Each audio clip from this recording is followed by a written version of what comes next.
Friends ఇప్పుడే అందరి వార్త గ్యాస్ సిలిండర్ వాడుతున్న వారందరికీ కేంద్రం కొత్త రూల్స్ ఇలా అయితేనే ఇస్తారట. సో ఆ వివరాలు ఏంటది కూడా వీడియోలో తెలుసుకుందాం. వీడియోని చివరి చూడండి, అర్థమవుతుంది. మొదటిసారిగా ఛానల్ వస్తే తప్పకుండా సబ్స్క్రైబ్ చేసుకొని చూస్తున్నారు, కానీ లైక్ చేయడం మర్చిపోతున్నారు. వెంటనే లైక్ చేయండి. వివరాలకి అయితే వెళ్ళిపోదామండి. ఇప్పుడు ప్రస్తుతం ఇజ్రాయెల్ ఇరాన్ యుద్ధం ప్రభుత్వం వంట గ్యాస్ అంటే గ్యాస్ సిలిండర్ అనేది తప్పనిసరి వాడుతుంటారు కదా. అయితే వంట గ్యాస్ ఆయిల్ సరఫరా పైన పడుతుంది. యుద్ధం ఎప్పుడు ముగుస్తుందో తెలియని పరిస్థితిలో కేంద్రం అప్రమత్తమైందనమాట. పెట్రోల్ డీజిల్ సరఫరాలో రేషనింగ్ పైన ఎలాంటి నిర్ణయం తీసుకోలేదని వెల్లడించింది. నిల్వలు పూర్తిగా ఉండడంతో ఆందోళన అవసరం లేదని చెబుతున్నారు. అదే సమయంలో ఆయిల్ కంపెనీలు తాజా ఆదేశాలు ఇచ్చిందనమాట. ఇప్పటికే కొన్ని ప్రాంతాల్లో వంట గ్యాస్ బుకింగ్ విషయంలో ఆయిల్ కంపెనీలను పరిమితంగా విధించాయి. దీంతో అనూహ్యంగా డిమాండ్ పెరిగిందనమాట. యుద్ధం వేళ ఆయిల్ కంపెనీలు కేంద్రం కీలక ఆదేశాలు ఇచ్చింది. ఎల్పిజి సరఫరాలో అంతరాయం లేకుండా కేంద్రం చర్యలు తీసుకుంటుంది. ఎల్పిజి సరఫరాలో గృహ వినియోగదారులకు ప్రాధాన్యత ఇవ్వాలని చమురు మార్కెటింగ్ సంస్థలు ఆదేశాలు జారీ చేశారు. పరిశ్రమల పెట్రోకెమికల్ రంగాలకు ఎల్పిజి సరఫరాలో తాత్కాలిక పరిమితులు విధించాలని సూచించింది. కొత్త రూల్స్ అనమాట.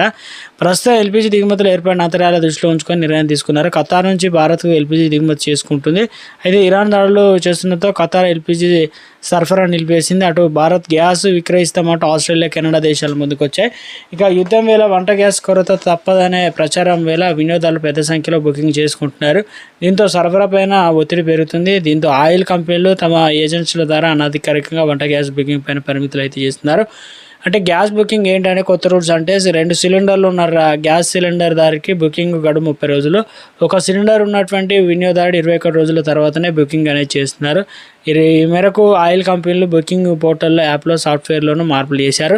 దీని ద్వారా సిలిండర్ పొందిన 21 రోజుల తర్వాత మాత్రమే మరో సిలిండరు బుకింగ్ అనేది చేయాల్సి అయితే ఉంటుంది. అలాగే వెయిట్ చేశారనమాట.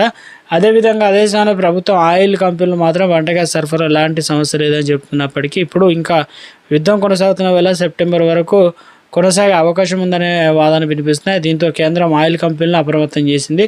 ఇతర అవసరాల కంటే ముందుగా ఇలా ఇంటి అవసరాలకు వినియోగించే గ్యాస్ సరఫరాలకు వీలుగా చర్యలు తీసుకోవాలని చెప్పేసి నిర్ణయం తీసుకోవడం అయితే జరిగిందనమాట. గ్యాస్ సిలిండర్కి సంబంధించి బుకింగ్లో అయితే మార్పులు చేసినట్టు అప్డేట్స్